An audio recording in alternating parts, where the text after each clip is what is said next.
Boa tarde a todos. Sejam bem-vindos à Conferência de Resultados do quarto trimestre de 2025 da Ferbasa.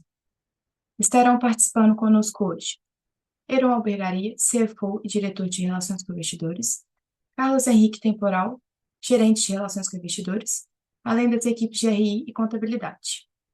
Informamos que a apresentação está sendo gravada. Os slides apresentados estão disponíveis para download no nosso site de RI. Eventuais declarações que serão feitas durante essa conferência, em relação às perspectivas de negócios da Ferbasa, constituem convicções e premissas dos administradores da companhia, baseadas nas informações disponíveis até este momento. Considerações futuras não são garantias de desempenho. Elas envolvem riscos, incertezas e premissas relacionadas a eventos futuros, e dependem de circunstâncias que podem ou não ocorrer.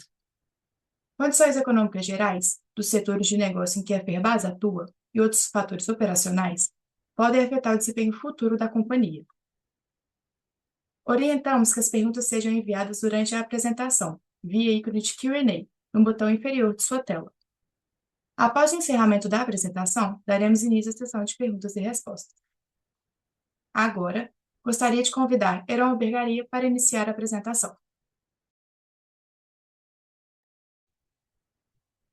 Boa tarde aos presentes nesta conferência de resultados da Ferbasa relativa ao quarto trimestre de 2025. Como de costume, pessoal, a gente faz a conferência de resultado deste trimestre de modo um pouco mais enxuto, já que a companhia realizará a reunião pública anual no dia 7 de abril, por via remota e em parceria com a APMEC. As inscrições podem ser realizadas através dos links presentes no site da Ferbasa ou nos mailings de alerta que serão enviados nos próximos dias. Eu conto aqui com a presença do gerente de relação com investidores, seu Carlos Temporal, e da contabilidade, senhor Arnaldo Anastácio, a quem direciono meus agradecimentos pelo empenho de suas equipes de trabalho. Agradecendo também aos analistas, agentes de mercado e investidores pela credibilidade conferida à companhia. Neste sentido, reiteramos nosso compromisso com a qualidade e tempestividade na divulgação de informações com a preservação de princípios tais como integridade, transparência, equidade e independência, e com o uso das melhores práticas de relacionamento com as diferentes partes interessadas.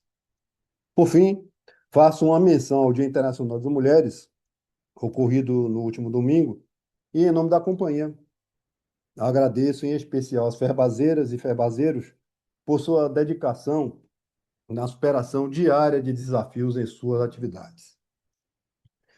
Passemos, por favor, para o slide 4, onde consta a agenda da conferência.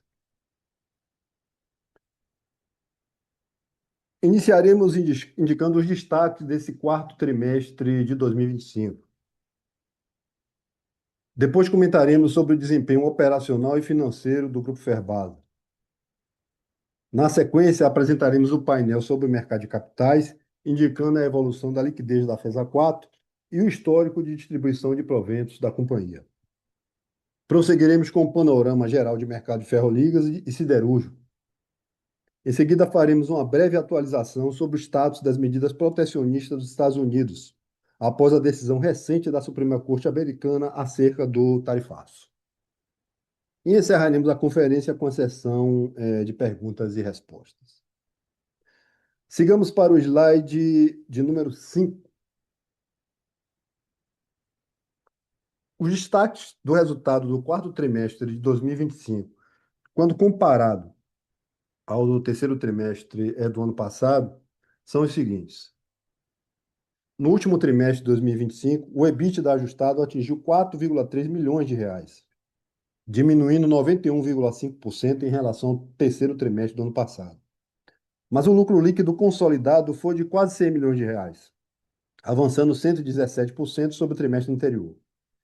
Já o consumo de caixa anual consolidado atingiu 48,3 milhões de reais em 2025.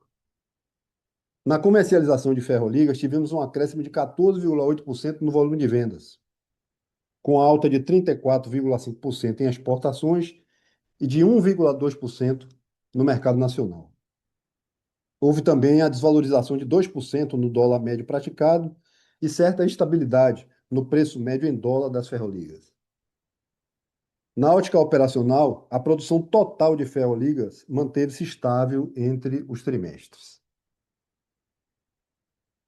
Indicamos também a elevação de 13,7% no CPV das ferroligas, impulsionada basicamente pelo crescimento de 14,8% no volume de vendas.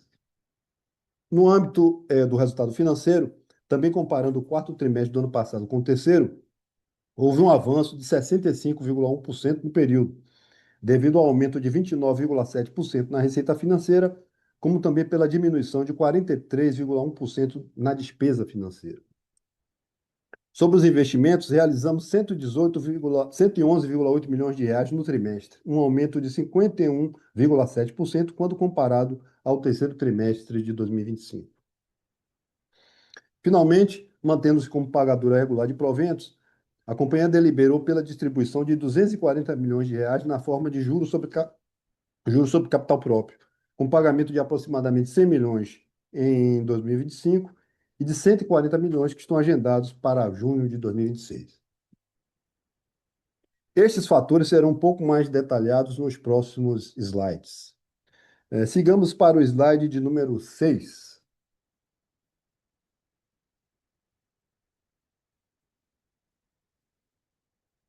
Aqui nós apresentamos o desempenho operacional da companhia, destacando as variações entre o terceiro trimestre de 25 e o quarto. O gráfico de barras à esquerda mostra a evolução da produção de ferroligas desde o primeiro trimestre de 2023. Como já indicado, no quarto trimestre de 25 houve uma estabilidade na produção de ferroligas em relação ao trimestre anterior, mas com alteração no mix produtivo. Sofreu um aumento de 3% nas ligas de cromo e uma redução de quase 12% nas de silício. Vale sempre destacar que uma parcela da produção das ferroligas fabricadas é consumida internamente na geração de outras ferroligas. Assim, parte da produção de ferrocromo alto carbono é consumida na produção de ferro-sílico-cromo, e parte desse ferro-sílico-cromo é consumido na produção de ferrocromo baixo carbono. À direita do slide, o gráfico de barras apresenta a evolução da venda de ferroligas. O aumento de 14,8% no volume total de venda de ferroligas no quarto trimestre de 25 em relação ao terceiro teve a seguinte configuração: um incremento de 34,5% nas exportações, que demonstra aí a flexibilidade da companhia em redirecionar o volume não exportado no terceiro trimestre, em razão do acirramento de desafios comerciais trazidos pelas medidas protecionistas dos Estados Unidos, como o antidumping e o tarifaço. No tocante ao mercado nacional, observamos a manutenção na comercialização das ferroligas, que foi suportada pela estabilidade da produção siderúrgica brasileira. Conforme comentado nas últimas conferências de resultado, todos os produtos exportados pela Ferbasa aos Estados Unidos foram impactados pelas ações protecionistas daquele país. Teremos um slide específico sobre este tema um pouco mais à frente. Vamos agora para o slide 7. Neste slide, apresentamos a evolução trimestral da produção do Parque Eólico BW Guirapá e os fatores que afetaram sua geração de energia no acumulado do ano. O primeiro gráfico mostra a evolução da produção de energia do complexo eólico entre o primeiro trimestre de 23 e o final do ano passado, apontando também o volume de energia com compromisso de entrega a cada trimestre para cumprimento do contrato firmado junto à Câmara de Comercialização de Energia Elétrica, a CCE. No quarto trimestre de 25, a geração líquida de energia da BW Guirapá atingiu 53,8 MW médios, patamar 3,9% inferior ao mesmo trimestre do ano anterior. No caso do parque eólico, essa comparação entre trimestres em diferentes anos calendários se justifica pelo caráter similar da sazonalidade no clima. Como observado no gráfico abaixo, este desempenho foi fortemente influenciado pelo volume de restrições imposta pelo Operador Nacional do Sistema Elétrico, ONS, que suprimiu 14,9 MW médio da geração de energia neste período. A intensificação dessas restrições, determinadas pelo ONS, permanece uma realidade desafiadora para o segmento eólico nacional, afetando sobretudo as usinas instaladas no norte e nordeste do país.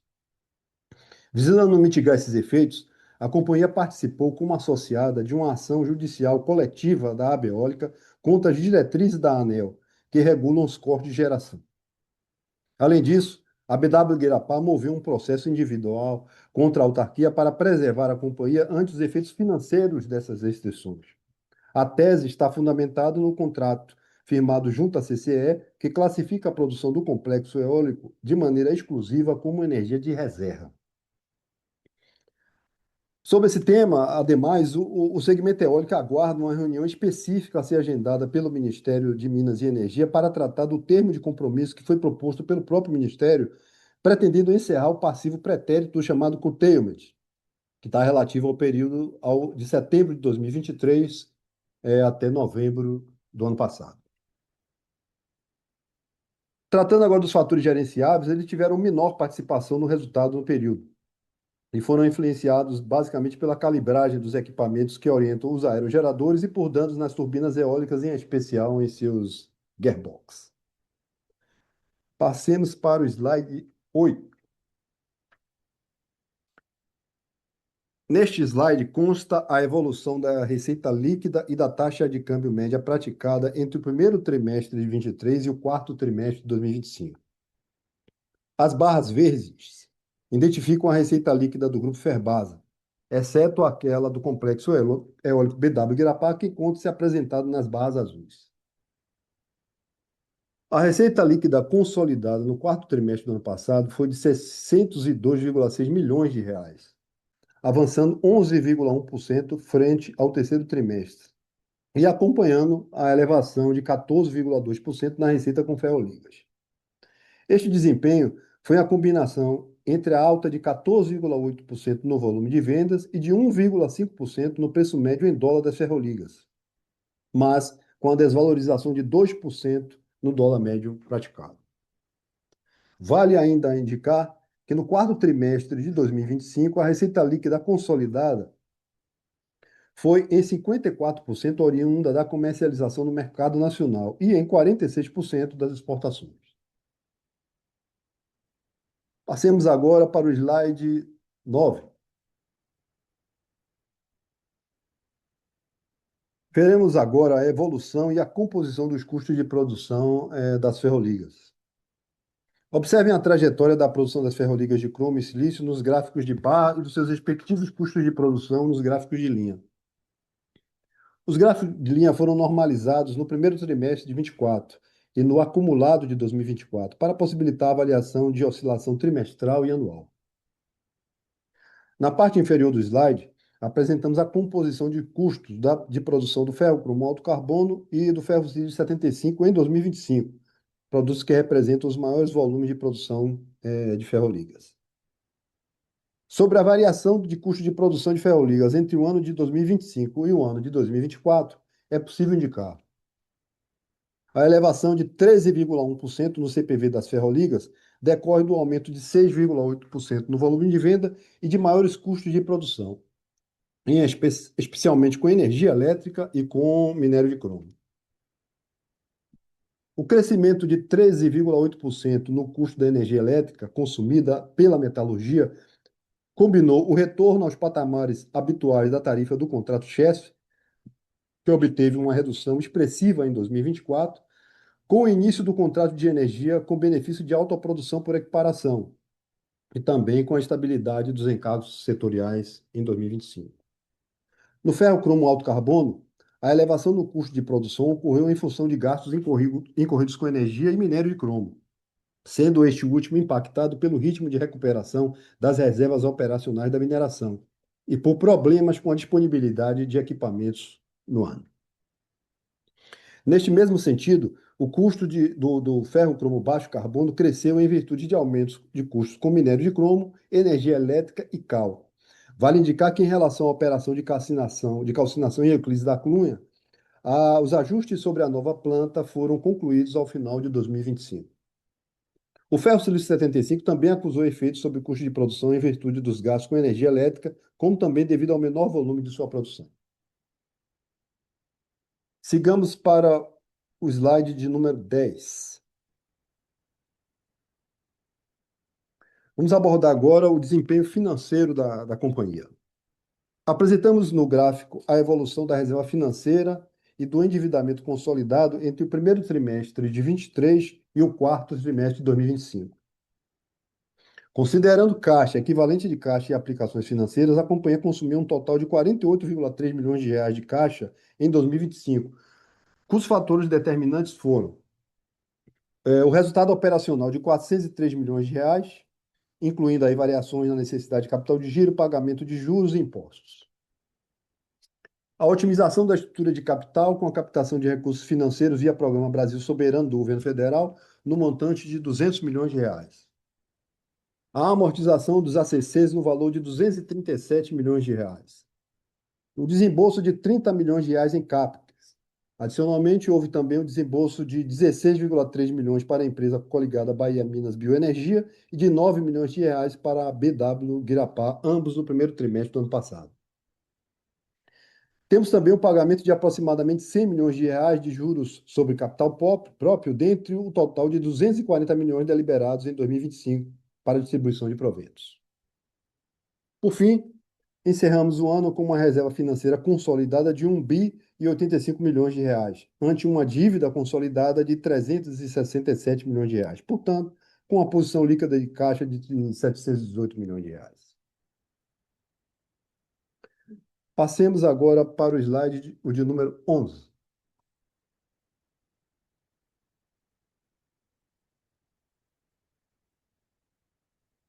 Na tabela à direita, observem o resultado financeiro consolidado da Ferbasa. À esquerda constam os aspectos mais relevantes na avaliação trimestral e uma síntese do resultado acumulado. A receita financeira foi de 48 milhões de reais no 4T de 25, crescendo 29,7% em relação ao terceiro trimestre de 2025, refletindo a atualização monetária de recuperação de créditos tributários. A despesa financeira totalizou 11,5 milhões de reais no quarto trimestre do ano passado, recuando 43,1% frente ao trimestre anterior, em função da liquidação total das operações de ACC no terceiro trimestre de 2025. A variação cambial foi de 2,8 milhões de reais no 4T de 25, significou uma redução de 4,2 milhões frente ao terceiro trimestre do ano passado. Em resumo, o resultado financeiro do 4T de 25 cresceu 65% em relação ao realizado no trimestre anterior. No comparativo entre 2024 e 2025, houve recuo de 15% no resultado financeiro, refletindo a diminuição da receita financeira por consumo de caixa e menor receita com a atualização monetária da recuperação de créditos tributários. Vamos para o slide de número 12. Observem agora a trajetória do lucro líquido, do EBITDA e da margem EBITDA entre o primeiro trimestre de 2023 e o quarto trimestre de 2025. No quarto trimestre do ano passado, o EBITDA ajustado foi de 4,3 milhões de reais e a margem EBITDA de aproximadamente 1%, um declínio de 91,5% em relação ao terceiro trimestre do ano passado. Mas o lucro líquido consolidado alcançou em torno de 100 milhões de reais, com margem líquida de 16,7%. A variação entre os resultados do terceiro trimestre de 25 e o quarto trimestre de 25 se deve a uma conjunção de fatores mercadológicos, operacionais, financeiros, que foram comentados no transcorrer desta apresentação, mas que a gente pode sumarizar da seguinte forma: elevação de 14,8% no volume total de venda de ferroliga, estabilidade no preço médio das ligas em dólar, recuo de 2% no dólar médio praticado, aumento de 13,7% no CPV das ferroligas, efeito positivo de 50 milhões de reais no quarto trimestre referente ao cálculo do valor justo do ativo biológico, e receita de 37,6 milhões de reais referente à recuperação de créditos tributários. Sigamos para o slide 13. Trataremos agora de mercado de capitais. Apresentamos no gráfico da esquerda a evolução do número de acionistas desde o ano de 2020, assim como a liquidez do papel medida pelo ADTV. No gráfico à direita, é possível constatar a distribuição regular de proventos desde 2018, uma marca relevante da cultura empresarial da Ferbasa. Sobre o comportamento do ADTV da FESA 4 no quarto trimestre de 2025, o indicador de liquidez da ação saltou 31% em relação ao terceiro trimestre do ano e atingiu 4,7 milhões de reais, maior patamar trimestral desde o terceiro trimestre de 2024, em consequência das altas de 21% no volume médio negociado e de 8,3% no preço médio da ação. A melhora na liquidez do papel no quarto trimestre esteve aparentemente relacionada com a busca de investidores em participar da distribuição dos 213 milhões de JCP anunciado em outubro. No ano de 2025, o ADTV alcançou 3,8 milhões de reais, recuando 31% frente a 2024. Reforçando a prática de distribuição regular de proventos, em 2025 a Ferbasa deliberou pela distribuição de 240 milhões de reais sob a forma de JCP, alcançando um payout de 127%. Deste montante, 100 milhões foram pagos em 2025 e os 140 milhões remanescentes serão distribuídos agora em 2026. Vamos ao slide de número 14. Veremos agora um panorama sobre os mercados de ferroligas e siderúrgico. Comecemos abordando o mercado de aço bruto e o das ligas de ferro-silício.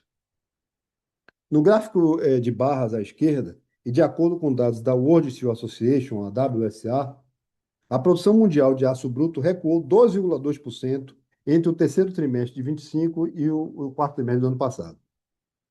Os destaques desta redução foram desacelerações de 7,3% na China e 3% nos Estados Unidos.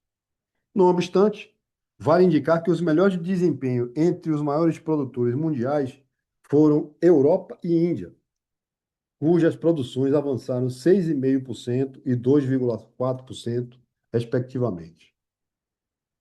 No Brasil, segundo o Instituto Aço Brasil, o IABR, a produção de aço bruto ficou estável no quarto trimestre de 25 em relação ao terceiro. Na comparação entre 2025 e 2024, a produção siderúrgica brasileira apresentou um comportamento análogo, com discreta redução de 1,6%, em consequência da elevada entrada de aço importado no país, principalmente oriundo da China. Aí vale pontuar, né, que embora esteja ocorrendo uma expansão do consumo de aço no Brasil, em torno de 3% ocorrido em 2025, que a participação das importações vem aumentando progressivamente no atendimento dessa demanda. Analisando o gráfico de linhas à direita, o qual apresenta a evolução dos preços spot do ferro-silício em três de seus principais mercados, percebemos que o preço médio em dólar desta ferroliga decresceu nos Estados Unidos e na Europa entre o terceiro e o quarto trimestre do ano passado.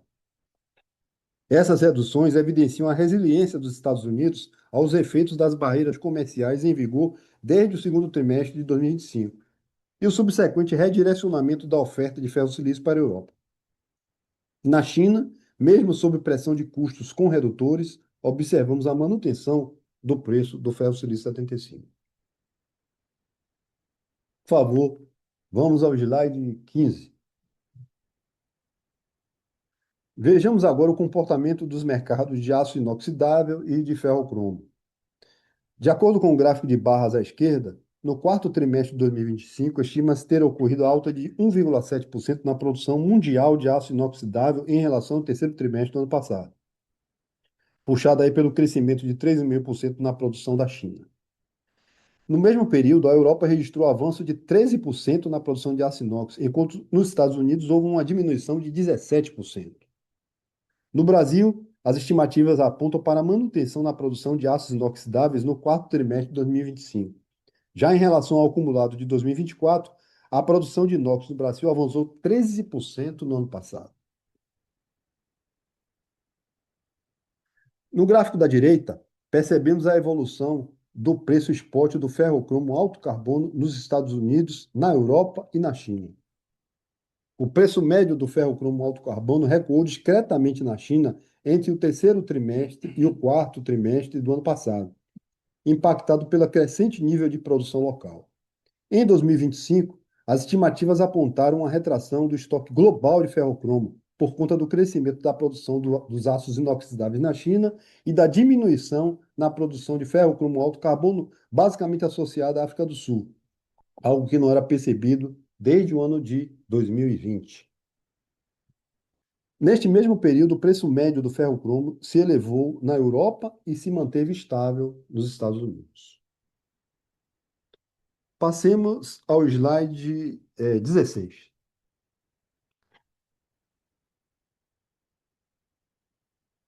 Tratando agora sobre as ações protecionistas na atualidade e seus impactos sobre a Ferbasa, apresentamos este breve slide.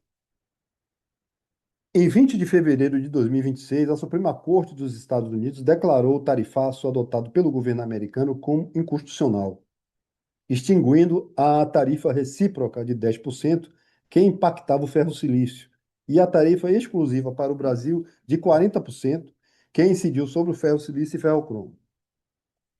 Em resposta imediata a essa decisão do Judiciário, o presidente americano anunciou uma nova tarifa global de 10%, através da Section 122, com impacto apenas sobre o ferro-silício. Como resultado dessas mudanças, as ligas de silício da Ferbasa, que acumulavam 69% de tarifação, passaram a acumular 29%, somatório do antidumping e da Section 122, enquanto as ligas de cromo, que estão contempladas nas listas de produtos isentos, reduziram sua tarifação de 40% para zero. As ligas de cromo não estão mais tarifadas. Em síntese, as mudanças promovidas pelo judiciário americano impactaram positivamente os produtos da companhia. Com relação ao aço brasileiro, a tarifação norte-americana se mantém em 50% desde junho de 2025. Bom, pessoal, antes de finalizar aqui a apresentação, eu retomo o convite para a reunião pública anual que realizaremos no dia 7 de abril, em parceria com a APMEC e por via remota. Como já citado, as inscrições podem ser realizadas através dos links presentes no site da Ferbasa ou nos mails de alerta que serão enviados nos próximos dias.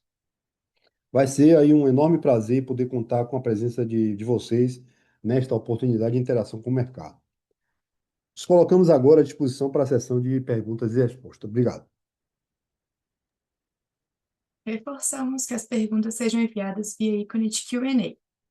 Aquelas já recebidas durante a apresentação estão sendo selecionadas para iniciarmos agora a sessão de perguntas e respostas.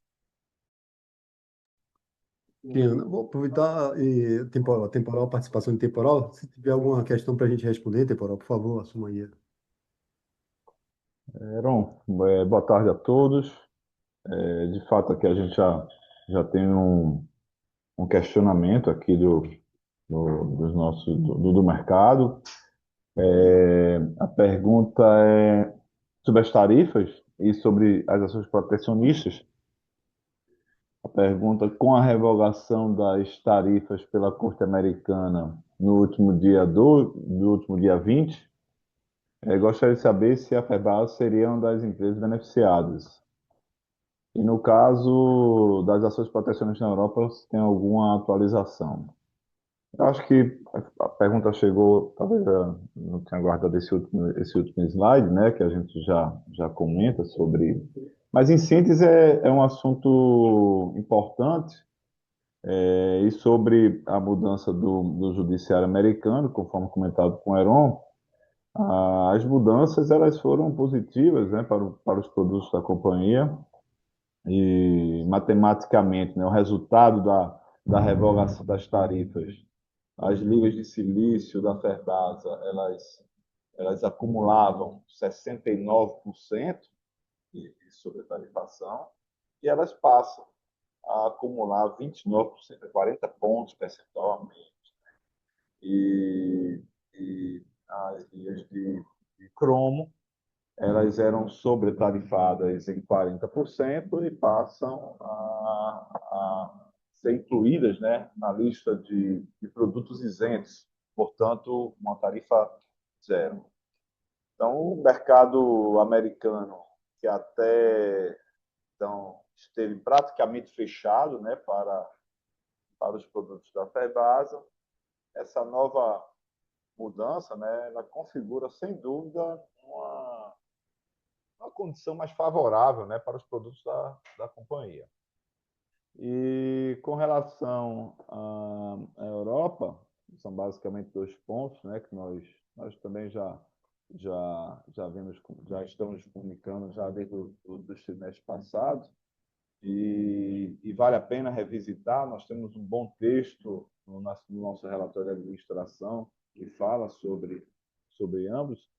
Nós estamos falando sobre as salvaguardas que impactaram as ligas, né, continuam impactando, né, as ligas de silício.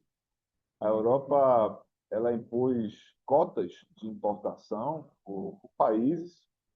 Em média, se utilizaram 25% da média que foi importada pela Europa entre os anos de 22 e 24. Fizeram esse estudo e estabeleceram uma cota para os países exportadores. No caso do Brasil, é uma cota de aproximadamente 25 mil toneladas de ferro-silício por ano. Isso significa dizer que, além desse volume que seja exportado para a Europa, a primeira tonelada que extrapola essa cota, ela passa a ter um